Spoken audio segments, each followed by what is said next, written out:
Local, live, late breaking. Wish 2 News at 5 continues.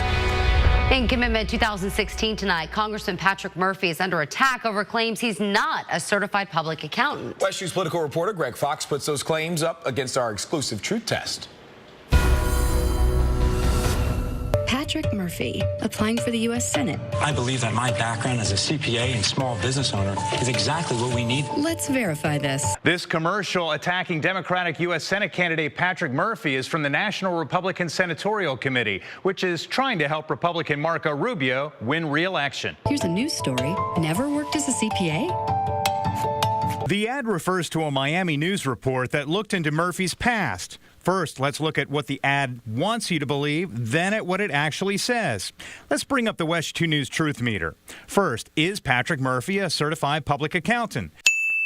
The truth meter rings true. According to documents West 2 News obtained from the Colorado Board of Accountancy, Murphy holds a valid current CPA license that was issued in September 2009. And according to the American Institute of CPAs, if someone passes all 4 portions of the CPA exam, regardless of the state where they took it, they would be a certified public accountant.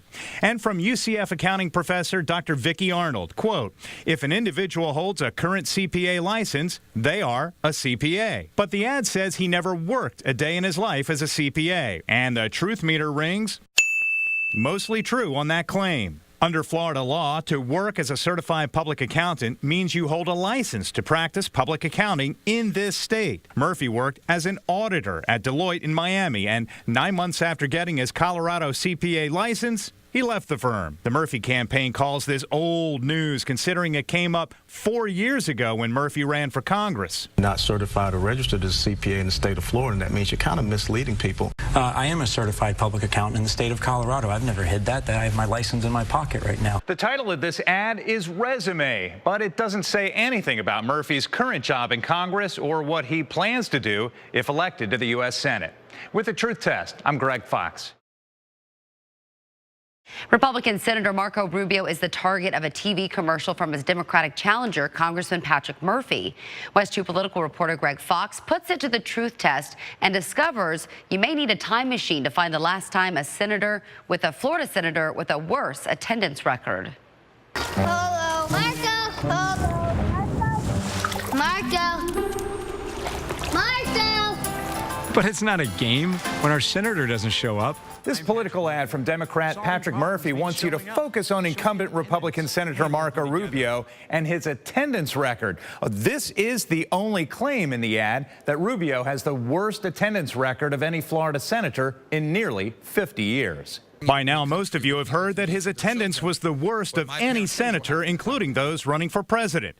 Records show he missed more than 35% of votes last year. I'm running for president, and unfortunately, that means that sometimes I won't be able to get there in time to vote on some things. But the claim in the ad is that Rubio has the worst attendance record of any Florida senator in nearly 50 years. The West 2 News Truth Meter rings true. As previously reported in the National Journal and Washington Post, Rubio was missing votes long before he ran for president. According to GovTrack, which follows congressional attendance, Rubio has missed more than 14% of the votes since he joined the Senate. You have to go way back in time to find the last Florida senator with a worse attendance record. Paula Hawkins, elected in 1980, came close, missing 10% of the votes. But it was George Smathers, first elected in 1951, who missed more than 23% of the votes by the time he left office in 1969. The best attendance record among Florida senators, Democrat Bill Nelson, having missed about 2% of the vote since taking office in 2001. For the record, Rubio's attendance has been stellar since he dropped out of the presidential race, missing just 3 of 100 votes. With the Truth Test, I'm Greg Fox.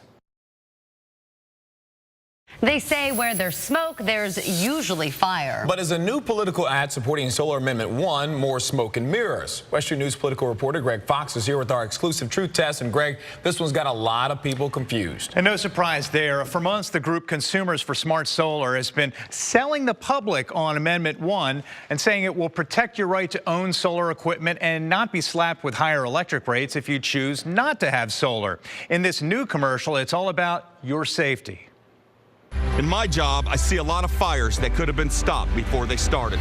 You may be wondering why a firefighter is talking about Solar Amendment 1.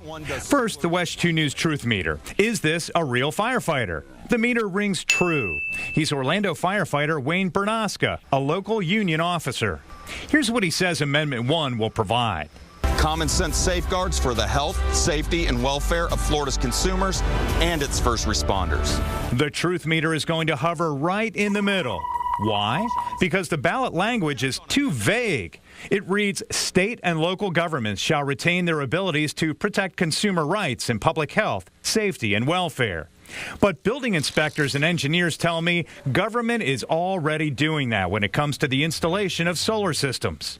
The Florida Building Code requires roof-mounted solar collectors to comply with the law.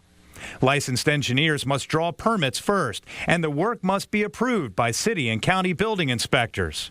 The president of the Florida Professional Firefighters told me by phone, as the solar industry grows, the risk will grow. This amendment protects the ability of state and local government to set laws to ensure safety.